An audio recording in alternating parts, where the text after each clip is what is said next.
What do Ted Lasso, Buffy the Vampire Slayer, and a fabulous hairdresser all mean when they're in the one dream?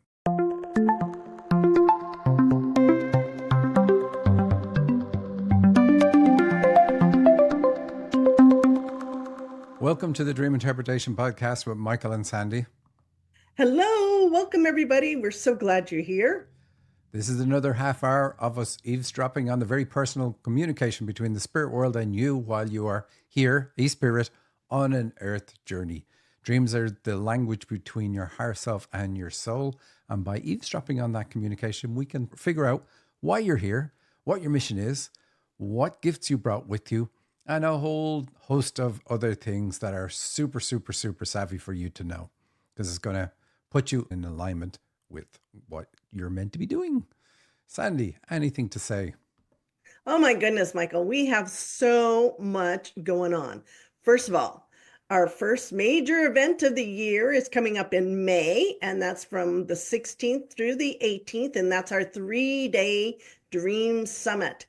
And I'll tell you, anybody that's been to them has raved about them. I rave about them because I just am blown away by all the content and all the stuff you can learn. And it is just so much fun.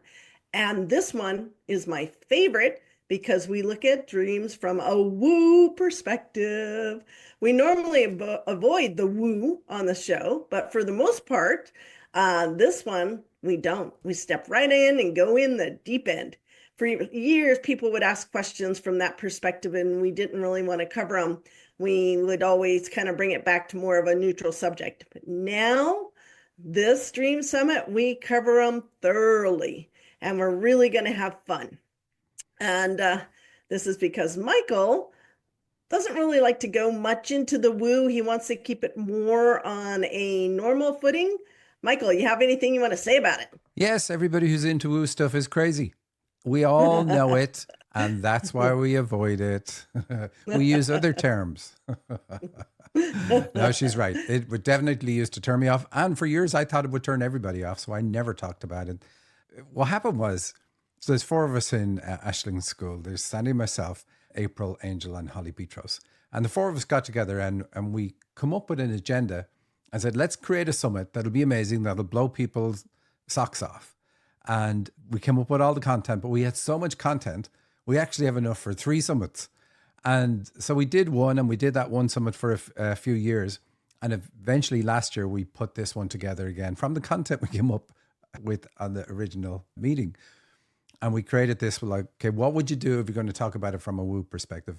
And we had a workshop last week where we talked about career and calling, like as in vocation. What are your gifts or what are your abilities? What are you meant to be doing?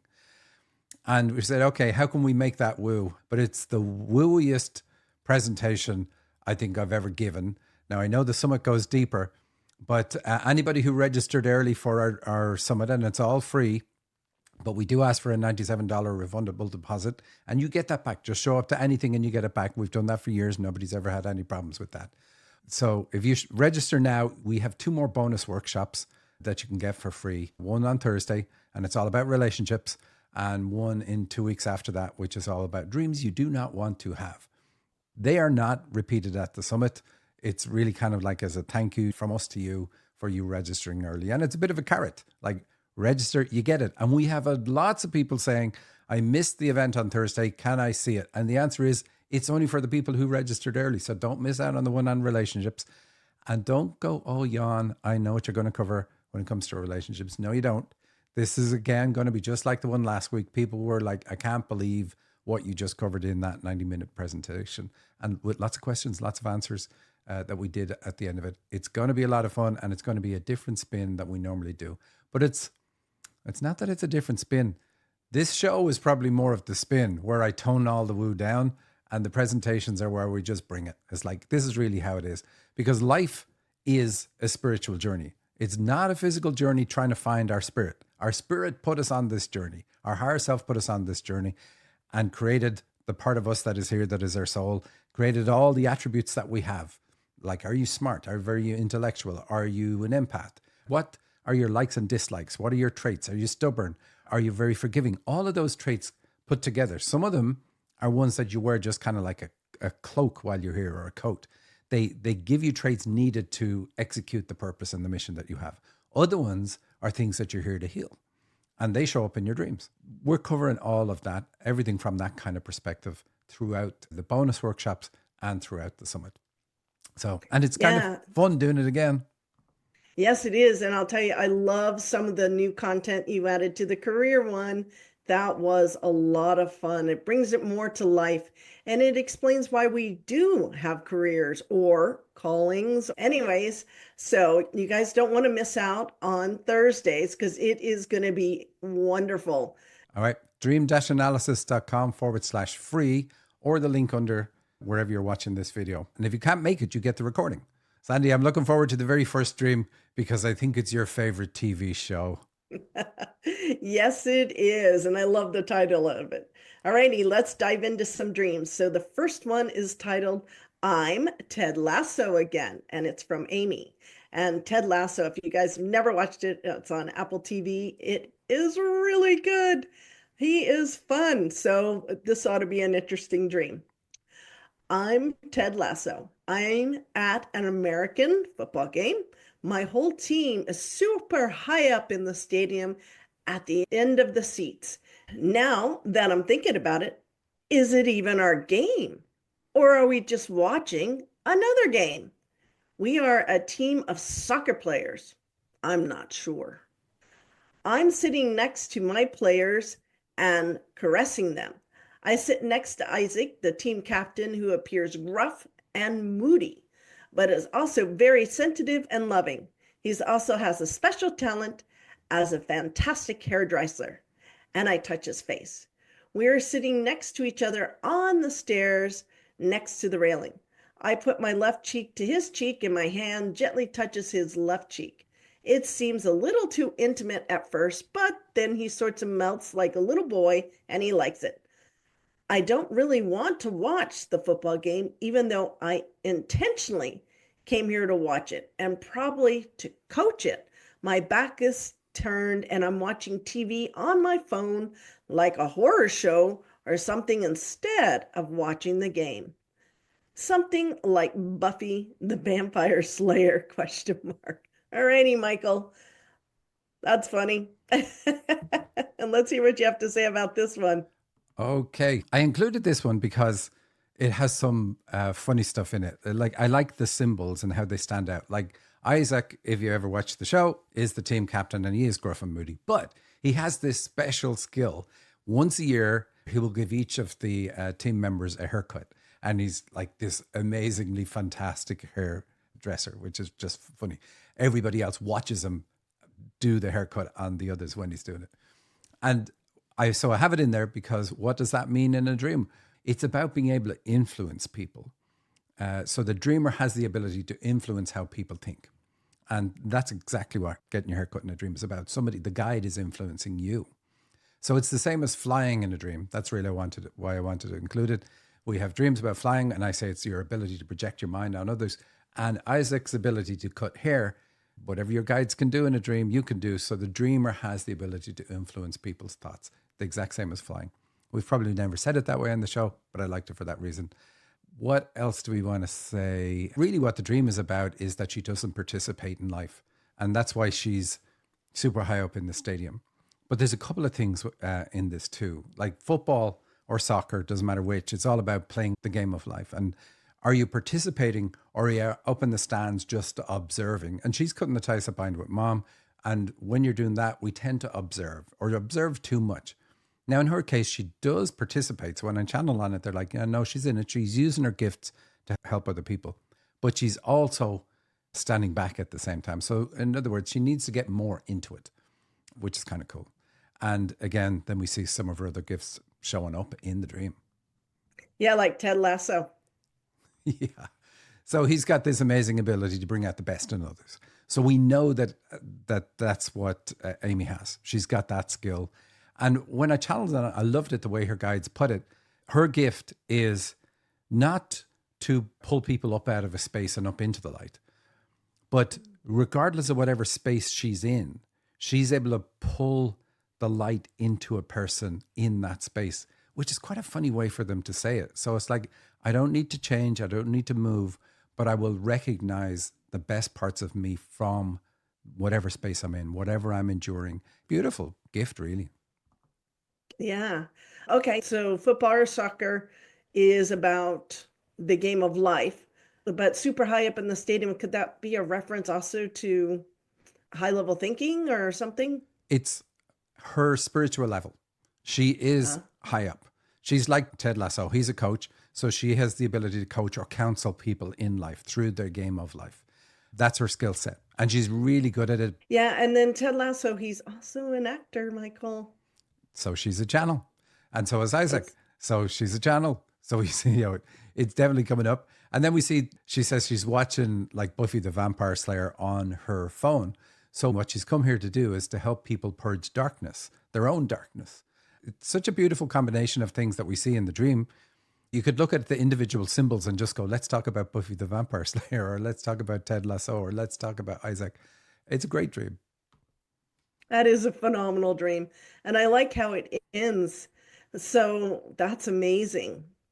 Is there anything else? Well, you've got watching TV on her phone. So the phone is also a nod to channeling? Well, it's a nod to communication and telepathy, and this is what flying in a dream as well. But think about how does Buffy slay the vampires, putting it straight through the heart. So she's cutting the ties that bind with mom, working on issues around the heart, and then we have vampires showing up. I said flying in a dream is about the ability to project your mind and influence people. Vampires also fly, but it indicates negative thinking, negative influence. And that's what she's trying to fix. One of the great things about the Ashling method is you see symbols in the dream back each other up. So you look at one symbol like hairdressing and you say, oh, it's about changing how people think, influencing people from a distance. And then we see vampires, and that's the exact same thing. We will see it in a whole series of dreams that anybody would give us. If you just download the dictionary at dream-analysis.com and look at several of your dreams, you will see the same things come up repeatedly. You're not going to dream about everything. It's not possible. So you're going to dream about the same gifts over and over and over and over. You're going to dream about the same issues over and over and over. And I think probably the best thing about the whole system is it just backs itself up. It reinforces what you got from other dreams repeatedly when you're looking at new dreams. Yeah, and then you've got her with her left cheek to his cheek and her hand gently touching his left cheek. So what's going on with that? Yeah, and she says, oh, and I think maybe we're a little bit too intimate. So getting close to people or allowing people to get close is her issue. And that's always what we're going to be working on when we work with mom.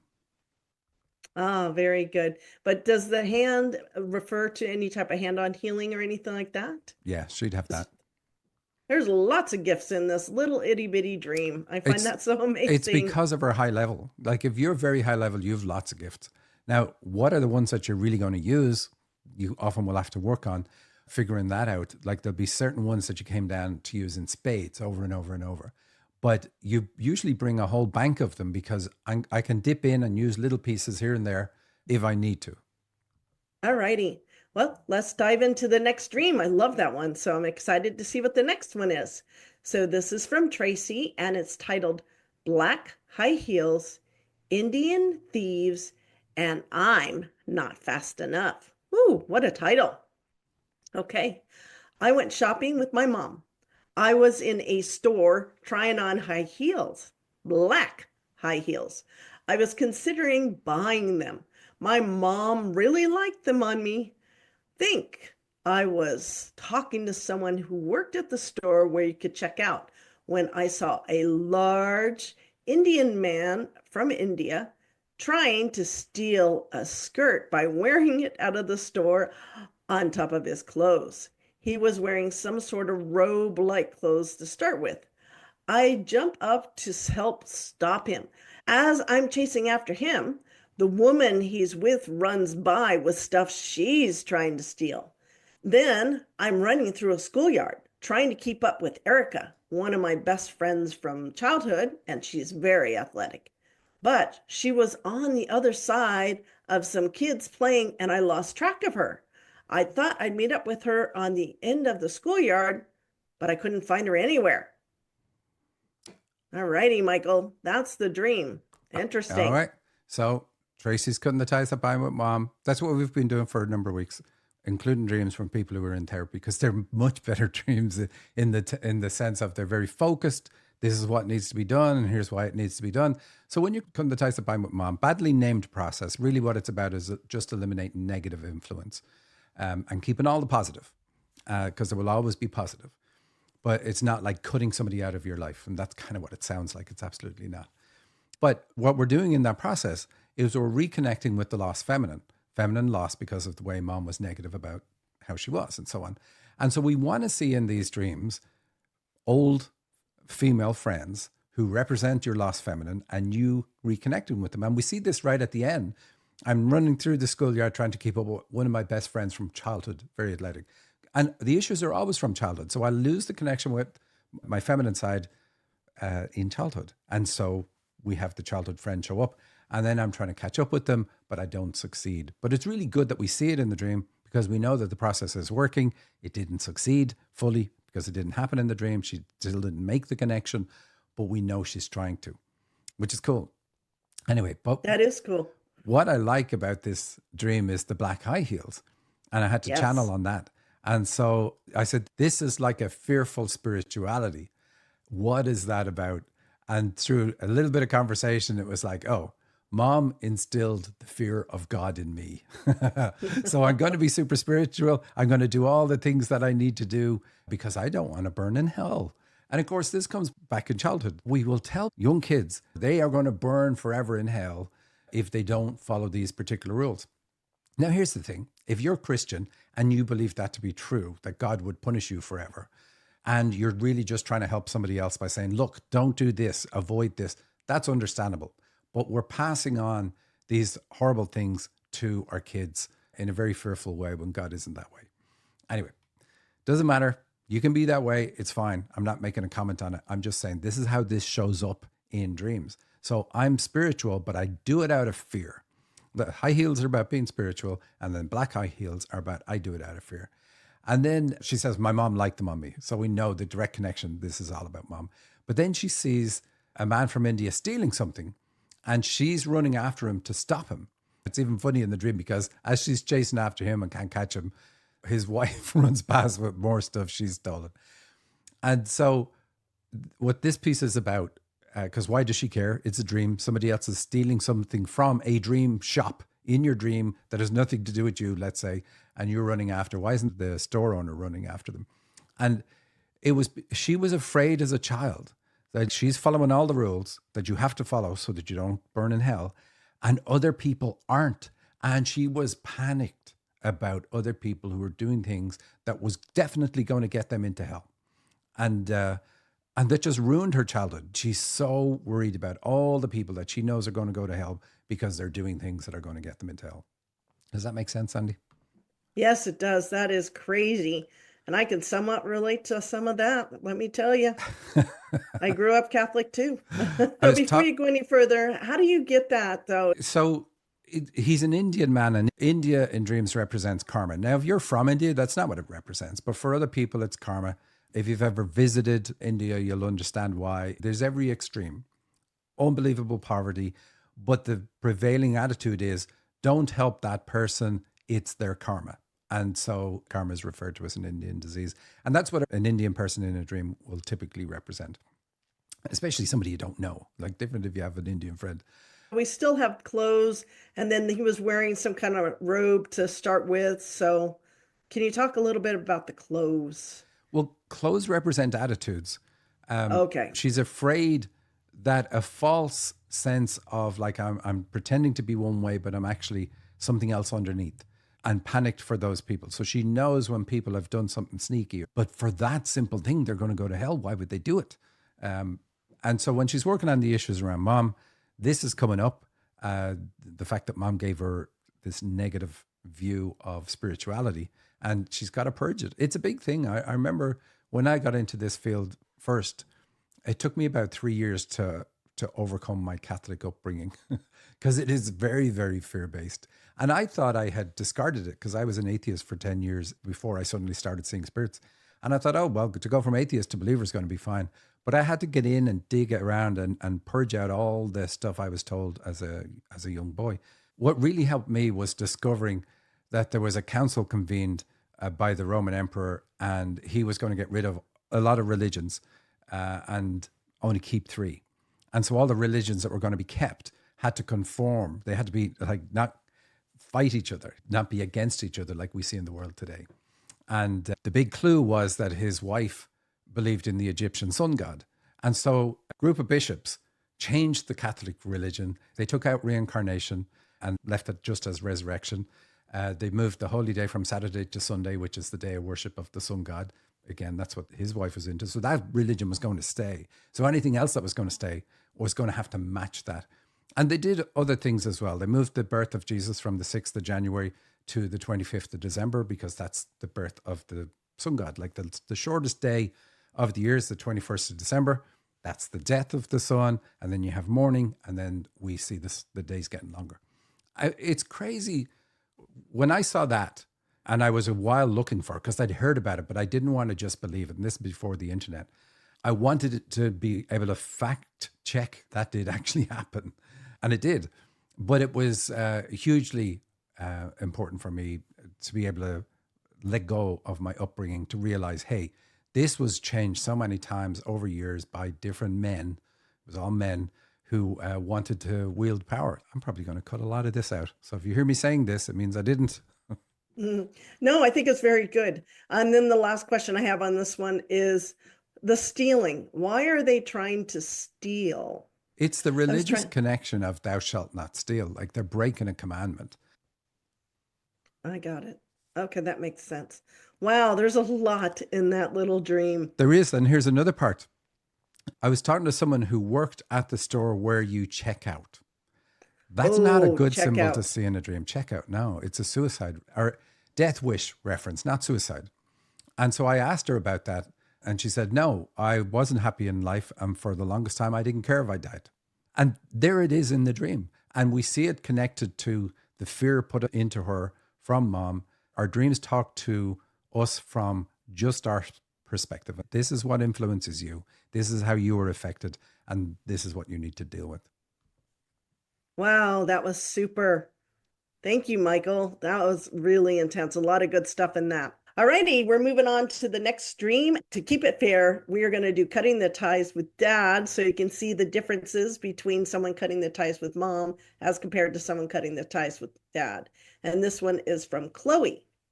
This one's titled Not Qualified, So I Ditched Dad's Truck. I was working in an old folks home. It's a retirement senior living home. The male doctor was saying that somebody needed to look after an old woman. I didn't really want to do it, but I was at work and they needed somebody to do this and nobody else wanted to do it. I was thinking, well, I could probably do that because the old woman does need medical care. I'm concerned because I'm not trained in any of this, and I don't think I'm qualified to do it. I leave and I get into Dad's pickup truck. I was driving and I deliberately put it in the snowy ditch. Snow. I was trying to drive it out, but I knew I needed a tow truck. So I arranged for one to come. A male showed up in a red and white tow truck. He pulled Dad's truck out of the ditch and strapped it onto the flatbed of his tow truck. Now there are other people there, and I had to explain why I picked that particular towing company. The one that I picked was for summer towing, but I should have picked the winter one or something like that. They were arguing with me about the one I chose. And in the end, I had chosen the right one. Well, that's a good ending to that dream. It is. Working at the old folks' home. So that's the parents. I'm working on my parents. We've said before, how do you know which person that you need to cut the ties with? And it's generally the gender of the first character that shows up in your dream. So we have a male doctor. So I need to change my state of mind with regard to issues with dad. So here's the thing. The masculine energy traits that we see a problem with in the dream. Basically, she feels like she needs to have a qualification to do anything. So somebody's saying, hey, will you look after this? And she doesn't feel qualified. Now, why not? Why do you not feel qualified? If God appeared in front of me and said, Michael, you are the world's best coach. I want you to go out and coach or counsel people. And you're like, sorry, I can't, God. I need a qualification. That needs to be hanging on the wall before I do it. That's what most of us are doing when our higher self says, this is your skill, this is what you've got. That's endorsed by the highest power there is. And we often say, no, I'm not going to do it because I don't feel qualified. But we'll only do that if we have issues with dad, if I didn't get attention from dad. So my way to get dad's attention was to get straight A's and prove myself. And that's how this person was. Then because of that, I asked her, can people easily undermine you? And she's like, oh God, yes. The analogy would be me giving a fantastic analysis of a dream. And then somebody says, I don't believe that dreams can say those things and so on. And I'm just cut to pieces and I can't recover from that. If I have a good masculine energy flow, I should be able to say, hey, yeah, the idiots conference is next door. I think that's the one you were meant to be at because this is the one where the dream experts are. So off you go. And, so we could approach and respond to people's criticism in different ways, but how we're able to do it depends on how the masculine flow of energy is within us. Do I have the confidence to stand in front of other people and be myself and say, no, this is how it is. This is how I am. And this poor lady is lacking it. Then she drives the truck into the ditch. So she sabotages herself by not asking for help. Getting help and support is a masculine energy trait. And here, of course, she calls it tow truck driver and gets the help. So positive masculine shows up, which is what we want to see in the dream. But then we see another negative. She feels the need to explain herself. Like, why does it matter? She drove it in the ditch. She calls a tow truck. They get it out. That should be the end of that. She shouldn't have to prove to anybody else or explain why she called a particular tow truck company. But this is how she goes through life. She feels that she needs to explain everything to everybody so they understand her, or prove to everybody that she is worthy of the attention. And this, again, all comes from dad. I didn't get dad's attention unless I proved myself to him. Really sad. Wow, that was great. And I love to be able to see the difference. This was really good because we can really see the contrast between someone cutting the ties with dad compared to cutting the ties with mom. And they're all women in these dreams, which makes it even more interesting. So you could kind of see that it doesn't matter what sex you are, male or female. If you got a deficiency from one or the other, masculine or feminine, it's going to show up in your dream. I find that so amazing. Absolutely. And the other thing that's interesting is our dreams are going to show us issues with both parents, mom and dad. But when we start working on a particular parent, all our dreams focus on that one parent, really laser focused. But when we get a good way into the therapy, the other gender starts creeping back in, which is a good sign. We want to see it. It's like now the issue with dad is no longer so huge that it swamps everything else. And you know what I missed, and I should have pointed out, the pickup truck or the tow truck that he shows up with is red and white. You want to cover that. Red and white is the best color combination to see in dreams. It gives you joy and hope for the future. And so when you have that combination, it means that like you're at the bottom of the barrel, crawling along, wondering, why did I do this? Why did I decide to work this therapy on myself? And then you get red and white. It's like, whoa, we now know you're feeling better this week. And she is. It's like you've turned the corner, you've changed your life, and you've changed your life for the good. And so now she's on the way back up. And we know it because we see some women starting to show up in the dreams. It's just going to get better and better and better. And then you hit the stratosphere. It's just great. Well, now that we've covered these fabulous dreams, it is time to hear from Nicole. Hi, Nicole. Hi, Sandy. Hi, Michael. Today from the radio show Mailbag, we're going to continue our deeper dive into the first rule of dream interpretation. Everything is me. So how does a dream represent a dreamer's emotions? Well, typically it's in symbols of fire, like fire, explosions, bombs, electricity, things like that. They can all represent a dreamer's emotions. So let's take a look at an example of this concept in a dream that we've received recently in the mailbag. The dreamer says that he was working on the computer in the studio. There were 2 white PCs. The electrician was trying to repair the electricity. The cable inside the masonry wall was slowly sparking and burning. I asked him, why don't you shut off the electricity? We tried, he said, but we didn't succeed. We are calling Central to have it shut down. All at once, the electrical fire at the cables protruding from the wall was starting to smoke and burn more fiercely, up to the point that we were all backing up. It was causing a real mini firework. I was thinking if it might cause damage to the computers in the room. So here we see a number of symbols that point to the dreamer's heart and emotions. Of course, the masonry walls point to the walls that he's built up around his heart and how he's walled himself off emotionally. And that fire slowly sparking shows that his emotions are still burning through. There's a sense that he's tried to shut down these emotions, but they're just going to continue to burn until he addresses them. We see in that final thought that he had about the fire damaging the computers, about that potential, that there's a hint, there's a suggestion here that if the dreamer doesn't address these emotional issues, that it could eventually turn into a physical manifestation of this emotional issue that affects the brain, in fact. So this dreamer is really being encouraged to look at his emotions and to accept them, to break down the walls around his heart, really, and to get into his heart. All right, with that, I'll send it back to you, Sandy. Thank you, Nicole. That was great. All righty, Michael, I think we're out of time for this week. Now, everybody remember, you got to go sign up for our May Summit so you get the invite to our Thursday workshop on relationships. Anything else, Michael? That's it. dream-analysis.com/free will get you the registration page. Take care.